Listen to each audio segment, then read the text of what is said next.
আসসালামু আলাইকুম। জনতা টিভি নিউজে আপনাদের সবাইকে স্বাগতম। চলুন দেখে নেওয়া যাক আজকের সর্বশেষ গুরুত্বপূর্ণ সংবাদ। শুধুমাত্র নির্বাচন দেওয়াটাই এই সরকারের একমাত্র কাজ নয়, বললেন তথ্য উপদেষ্টা। অন্তর্বর্তী সরকারের তথ্য ও সম্প্রচার এবং ডাক, টেলিযোগ ও তথ্য প্রযুক্তি মন্ত্রণালয়ের উপদেষ্টা মোহাম্মদ নাহিদ ইসলাম বলেছেন, অন্তর্বর্তী সরকার সারা পৃথিবী থেকে সমর্থন পেয়েছে, যা এখনো অব্যাহত আছে। বর্তমান অন্তর্বর্তী সরকার কেয়ারটেকার সরকার নয়, এটি বিপ্লবী সরকার। তাই শুধুমাত্র নির্বাচন দেওয়াটাই এই সরকারের একমাত্র কাজ নয়।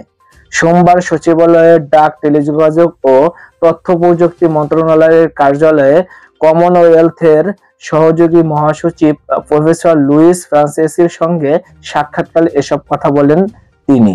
তথ্য উপদেষ্টা বলেন, অন্তর্বর্তী সরকার দেশকে স্বৈরাচারী বা অগণতান্ত্রিক শাসন ব্যবস্থা থেকে গণতান্ত্রিক ব্যবস্থায় ফিরিয়ে আনতে কাজ করছে।